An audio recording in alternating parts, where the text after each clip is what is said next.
Assalamualaikum warahmatullahi wabarakatuh. Selamat siang semuanya. Saya Muhammad Reza Firiski dari jurusan Sastra Jepang, NPM akhir 98, dan teman saya.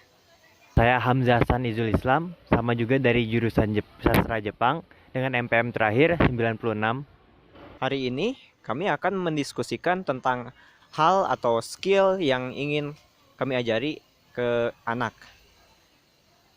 Ya, kita dimulai dari saya dulu. Kalau saya yang paling pertama ingin diajarkan adalah bahasa. Karena saya sendiri kan sebenarnya sudah mengambil sastra Jepang, jadi otomatis sudah bisa bahasa Jepang. Tapi saya juga sudah sering berbicara dalam dunia internet dengan menggunakan bahasa Inggris. Dan saya merasa bisa menggunakan berbagai bahasa itu akan sangat membantu ke pola pikir, ke adaptasi orang, kemampuan di berbagai hal, di berbagai bidang. Iya ya, jadi sebenarnya kalau kita belajar berbagai bahasa itu bisa melatih kemampuan nalar kita juga. Ya. Tapi kalau saya sih berpikirnya untuk belajar bahasa minimal harus menguasai bahasa bahasa tempat kita lahir dulu gitu, bahasa Ya, Indonesia, bahasa ya. Sunda misalnya. Dan belajar bahasa-bahasa lain itu malah tidak terlalu perlu gitu. Cuman akan berguna juga apalagi di zaman sekarang yang internet itu sangat sering dipakai gitu kan. Bisa komunikasi dengan orang dari luar juga gitu. Ya benar. Jadi sebenarnya juga cukup setuju juga untuk poin itu. Emang jadi mungkin saya akan mengajarkan ya minimal 3 bahasa, tapi dengan fokus satu bahasa ibu dulu, yaitu bahasa Indonesia misalnya ya. Karena memang dari bahasa itu bisa tumbuh ini juga rasa cinta kepada negara juga sebenarnya. Benar sekali. Saya juga sempat kepikiran sih kayak misalnya skenario di mana anak kita lupa padanan kata di bahasa sendiri gitu, malah ingatnya di bahasa lain gitu. Ya, sering sering sering kayak gitu bisa. Ya, ya. Iya, saking banyaknya misalnya bahasa yang dia pelajari, malah jadi kabur bahasa yang utama yang harus dia gunakan. Iya. Tapi itu kembali lagi lah ya ke kebiasaan. Iya, tapi sebenarnya kalau untuk bagian itu ada satu skill lagi yang ingin saya ajarkan, yaitu penerjemahan. Karena dengan bisanya penerjemahan, dia akan mampu mencari padanan yang cocok di berbagai bahasa. Jadi gimana ya? Penerjemahan itu bisa menyelaraskan kemampuan di berbagai bahasa. Iya, benar sekali. Apalagi kita di jurusan sastra Jepang ini kita Iya. belajar bahasa, kadang sulit banget untuk nyari padanan kata yang cocok buat suatu kata gitu ya. Nah iya, tapi ketika kami bisa menemukan padanan yang cocok itu udah seperti kayak momen eureka banget gitu. Jadi emang bisa membantu dikomunikasi dengan berbagai negara lah. Iya, benar sekali. Nah, kalau dari saya sendiri sih, skill yang ingin saya ajarkan ke anak itu, yang pertama musik. Musik itu buat saya ya itu sangat membantu banget buat mengasah kreativitas dan nalar juga gitu. Kalau dari Hamzah gimana? Kalau musik, kalau jujur ya, saya dari segi teori mah agak kurang. Cuma kalau dari segi menikmati juga enak sebenarnya. Dan musik juga sebenarnya bisa disambungkan lagi dengan bahasa. Kan sekarang musik lagu otomatis punya lirik. Tapi emang dengan bisa bermusik itu, sebenarnya musik tuh adalah bahasa tersendiri juga sebenarnya. Jadi dengan bisa bermusik itu bisa, walaupun tidak bisa apa ya, tidak bisa berkomunikasi dengan apa ya, dengan menyampaikan maksud bunyi, makna-makna Secara seperti verbal bahasa mungkin. ya secara verbal, tapi kita bisa menyampaikan perasaan juga. Penting di situ sebenarnya sebagai manusia.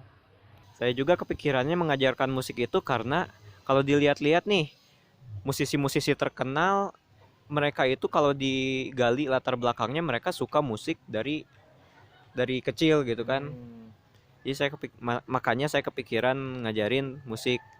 Itu sebenarnya balik lagi ke passion anak-anak gitu kan. Iya, ya. Tapi emang bagusnya emang dari dini sih, soalnya bisa menjadi pondasi ketika besarnya. Nah, ketika mereka udah lumayan besar gitu ya, seperti ini, mereka bisa milih ketertarikan mereka sendiri, tapi ya nggak ada ruginya kalau mereka punya pondasi musik awal. Ya, setuju. Ya lalu selanjutnya kalau poin lain yang ingin saya ajarkan itu sebenarnya budaya. Karena budaya itu kan ya penting ya. Apalagi di dunia yang udah sangat global ini. saya juga kan, Reza juga pasti sudah merasakan gimana rasanya dunia ini semakin global dengan adanya internet gitu. Jadi kita harus bisa bukan selain bisa berkomunikasi dengan berbagai budaya, orang-orang dari berbagai negara, kita tuh juga harus bisa beradaptasi kepada budaya mereka. Saya, saya sendiri kan masih punya lah cita-cita bakal ingin ke luar negeri, mungkin bekerja di sana atau mencoba tinggal di berbagai negara. Dan itu harus membutuhkan skill yang bisa beradaptasi terhadap budaya, memahami budaya orang lain. Kalau Reza bagaimana? Iya, saya juga setuju. Jadi di di budaya itu banyak kan kasus eh, kesalahpahaman gitu yang terjadi karena perbedaan budaya. Misalnya kita ke luar nih, terus budaya di sana berbeda, kita malah nggak nyaman gitu.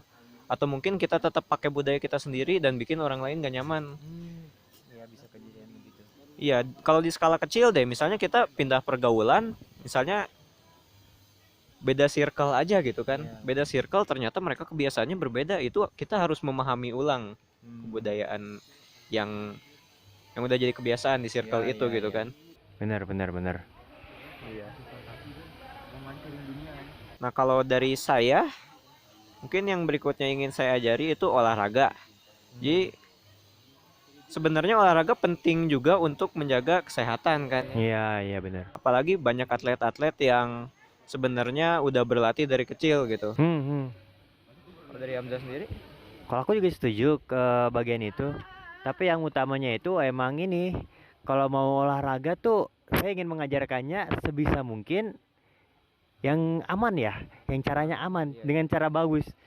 Jadi bukan saya tidak akan berharap bahwa anak saya besarnya menjadi atlet, tapi saya berharap kalau besarnya dia tahu cara olahraga sendiri, olahraga rame-rame, tapi dengan cara yang baik dan supaya tidak celaka cedera gitu. Nah, benar sekali. Nah, kalau yang saya pikirkan sendiri sih, olahraga itu jadi salah satu cara untuk ngilangin stres juga. Ya, ya. Iya sih kalau ngilangin stres itu misalnya kalau saya kan kadang suka jogging tuh. Kan olahraga simpel tuh ya, sendiri doang. Tapi dengan di waktu jogging itu pemikiran tuh bakal bakal menjadi bersih gitu, menjadi clear. Ya, mungkin dari awalnya kita stres, terus olahraga capek nih, nambah kan stresnya, tapi capeknya hilang, stresnya juga ikut hilang gitu kan. Iya, benar benar benar benar, bisa bisa. Jadi emang dengan kadang stres itu gimana ya? Stres itu kalau di dunia sekarang ini yang saya dari pandangan saya banyaknya dari pikiran. Nah, dengan cara kita olahraga itu kita menggunakan energi kita ke sesuatu yang bukan pemikiran doang, harus menggerakkan badan. Nah, dengan kehabisan energi itu kita bakal justru bisa nge-recharge ulang baterai kita dari zero nyampe penuh lagi. Iya, jadi rata aja gitu ya, yang di recharge, stresnya iya. hilang gitu. Benar-benar. Jadi sebenarnya banyak banget ya skill yang ingin kita ajarkan ke anak, cuman Iya, benar-benar. ya untuk skill-skill khusus yang bisa kita ajarin mungkin segitu aja ya yang bisa kita jelasin. Oke, sekian sekian pemaparan dari kami. Diskusinya selesai. Ya, wassalamualaikum Assalamualaikum warahmatullahi warahmatullahi wabarakatuh. wabarakatuh.